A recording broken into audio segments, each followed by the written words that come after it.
কিন্তু কিয়ামত যখন অনুষ্ঠিত হবে, হাদিসে আল্লাহ নবী জানিয়ে গেছেন যে তখন এই যে সূর্যের উপরে আল্লাহর যে ল অ্যান্ড অর্ডার সেইটা চেঞ্জ হয়ে যাবে।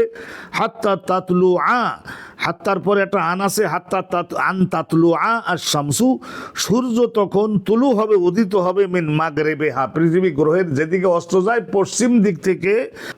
وبه قال حدثنا أحمد بن أبي شعيب الحراني قال حدثنا محمد بن الفضيل عن عمارة عن أبي زرعة عن أبي هريرة قال رسول الله صلى الله عليه وسلم لا تقوم الساعة حتى تطلع الشمس من مغربها فإذا طلعت ورآها الناس آمن من عليها فذاك حين لا ينفع نفسا إيمانها لم تكن آمنت من قبل أو كسبت في إيمانها خيرا الآية সাদাকাল্লাহুল আযীম ওয়া সাদাকা রাসূলুহুন নবিয়ুল কারীম। সম্মানিত দর্শক মণ্ডলী, আল্লাহ পাক রব্বুল আলামিন এই পৃথিবী গ্রহকে সৃষ্টি করেছেন একটা নির্দিষ্ট মেয়াদ পর্যন্ত রহমত দিয়ে। এই পৃথিবী গ্রহের অধিবাসীদিগকে তিনি লালন পালন করবেন। আল্লাহ তো মানব জাতিকে সৃষ্টি করেছিলেন, মানব জাতি আল্লাহর দিকে মনোযোগ দিবে, ইবাদত করবে, চিনবে, জানবে, শুনবে এবং আল্লাহর পছন্দের কর্মসূচি বাস্তবায়ন করবে। এই জন্যই যখন 100% মানুষ আল্লাহর বিরুদ্ধে বিদ্রোহ করবে, তখন কি উদ্দেশ্যে তিনি আর এই পৃথিবী গ্রহ রাখবেন, ধ্বংস করে ফেলবেন? এই পৃথিবী গ্রহ যেটাকে আমরা ইসলামের পরিভাষায় কিয়ামত বলছি, তা শুনুন, আলামতে কিয়ামত যে অনুষ্ঠিত হবে তার পূর্বে এই পৃথিবী গ্রহের দেহে, এখানকার মানুষদের চরিত্রে এবং খাসলাতে, অভ্যাসে কিছু পরিবর্তন আসবে। সেগুলি না হলে তো হবে কি করে?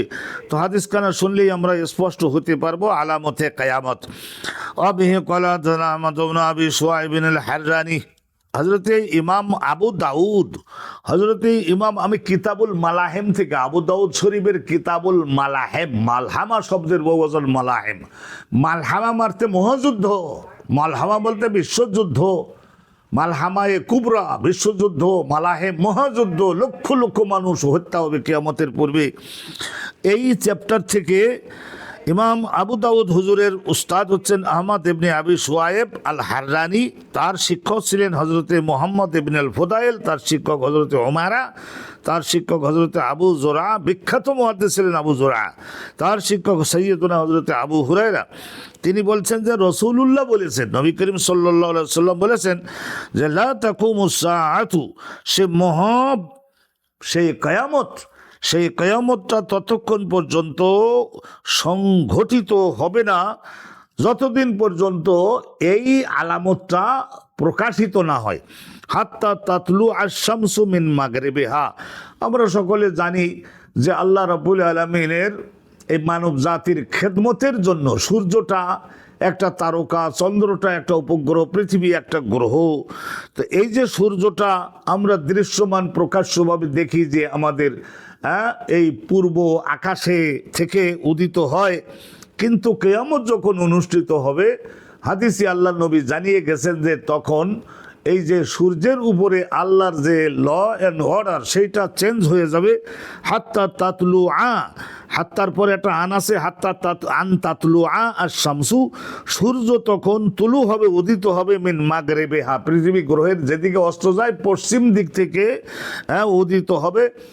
কোন বর্ণনায় পাওয়া যায় যে এইটা 3 দিন পর্যন্ত এই সূর্যটা পশ্চিম দিক থেকে উদিত হয়ে পূর্ব দিকে অস্ত যাবে। এই 3 দিন পর্যন্ত এই ধরনের ঘটনা ঘটবে। আর সেই সময় যে সমস্ত মানুষেরা জীবিত থাকবে, বেশিরভাগ পাপিষ্ঠ মানুষ জীবিত থাকবে, তারা দেখবে যে এই ধরনের ঘটনা ঘটছে। তো তখন ওই সূর্যের এই যে উদয় অস্তচল চেঞ্জ করা দেখে আমানা আলাইহা, পৃথিবী গ্রহের যারা মানুষ থাকবে তারা সকলে ভীষণভাবে ভীত হয়ে তখন ঈমান আনবে। আল্লাহর নবী জানাচ্ছেন যে ফাযাকা হিনা লা ইয়ানফাউ নাফসান ঈমানুহা, নিশ্চয় সেই সময়টা এমন একটা সময়, ওই সূর্যের পশ্চিম আকাশে উদিত হওয়া দেখে যারা ভীত হয়ে ইমান আনলো, ফাজালিকাল ইমান, তাদেরও ইমানটা তারা এনেছে বটে, কিন্তু ওটা এনেছে হেই না এমন একটি সময়ে, লা ইয়ানফাউ নাফসান ঈমানুহা, ওই সময়ের ইমানটা যারা ইমান আনলো তাদের জন্য এক পয়সারও মূল্য দানকারী না।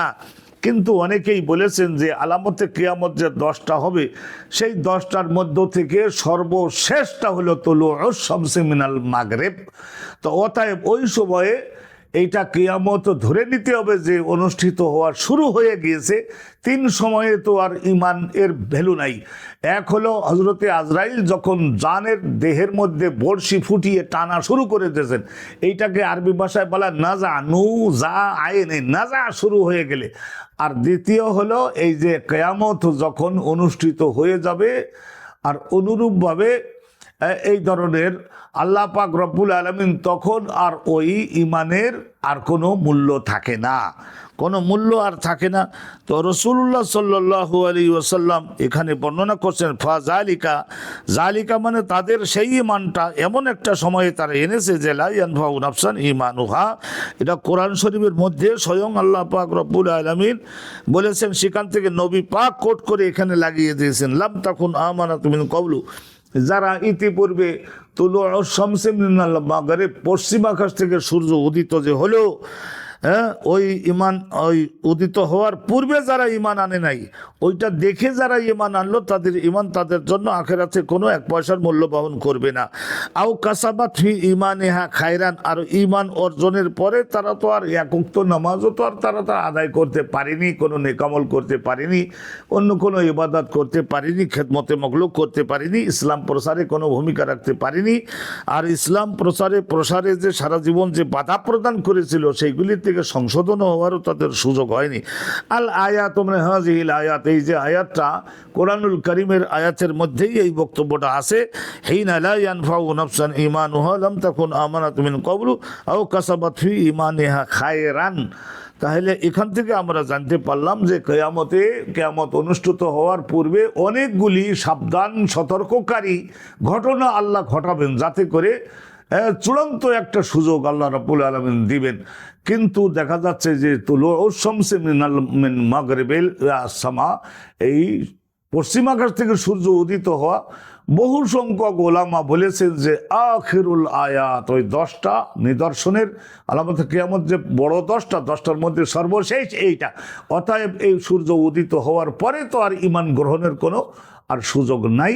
তো অতএব তাদের ওই উইদাউট আমল ভয়তে পড়ে ইমান আনছি করা এইটা হবে না। আর তৃতীয় আরেকটা যেটা বলতেছিল, ওইটা হলো ধ্বংস করে দেওয়ার জন্য, সবাইকে না, একজনকে ধ্বংস করে দেওয়ার জন্য আল্লাহ যখন শাস্তি প্রয়োগ শুরু করে, সেই শাস্তিটা স্টার্ট হয়ে গেলে, যেমন ফেরাউন যখন ওই নদীতে ডুবে যাচ্ছিল, নাক দিয়ে গাল দিয়ে কেজি কেজি পানি ঢুকতেছে, তো সেই সময় সে বলেছিল না আমানতু বিরাব্বিল আলামিন রব্বে মূসা ওয়া হারুন, এই মূসা আর হারুন এবং বনি ইসরাইলের লোকেরা যে আল্লাহর উপরে ইমান এনে পার হয়ে গেল খাল, আমিও সেই আল্লাহর উপরে ইমান আনলাম। তখন হজরতে জিবরিল ফেরেশতা এবং ওনার সঙ্গী সাথীরা এই নীল নদের তলদেশ থেকে পশা খাতা উঠিয়ে তারপরে ওর গালের মধ্যে এই জন্য ঢুকাই দিয়েছিল যে কলেমাটা যাতে বারবার না পড়তে পারে, বারবার পড়লে যদি আল্লাহর দয়া হয়েও বসতে পারে, তাইলে এই ধরনের একটা নাপাক লোককে ইসলাম কবুল করাতে সুযোগ দিতে চায় না জিবরাইল আর ওনার সঙ্গী সাথী ফেরেশতারা, সেই জন্য গালের মধ্যে কাদা দিয়েছিল না। তাহলে ধ্বংসের জন্য যে আযাব, সেই আযাবটা শুরু হয়ে গেলে, আর কিয়ামতের সর্বশেষ আলামতটা শুরু হয়ে গেলে, আর জান কবর শুরু হয়ে গেলে, 3 সময়ে তওবা কবুল করবার কোনো সুযোগ নাই। এটা নবী পাক সাল্লাল্লাহু আলাইহি ওয়াসাল্লাম বলেছেন। আর এর আগ পর্যন্ত যে কোনো গুনাহগারের উদ্দেশ্যে তওবা দরজা খোলা আছে। চলুন আমরা জীবনে যা হওয়ার তা তো হয়েছি, আমরা সংশোধনে আল্লাহ পাক রব্বুল আলামিনের দিকে ফিরে আসি। আল্লাহ রাব্বুল আলামিন এর অবাধ্যতা আর পরিমাণ যাতে কমে আসে পৃথিবী গ্রহের মানুষদের জীবন থেকে, সেই দিকে আমরা মনোযোগী হই। এ পর্যন্তই আজকে আমরা সুসম্পন্ন করছি। আখিরু দাওয়ানা আনিল হামদুলিল্লাহি রাব্বিল আলামিন। আসসালামু আলাইকুম ওয়া রাহমাতুল্লাহি ওয়া বারাকাতুহু।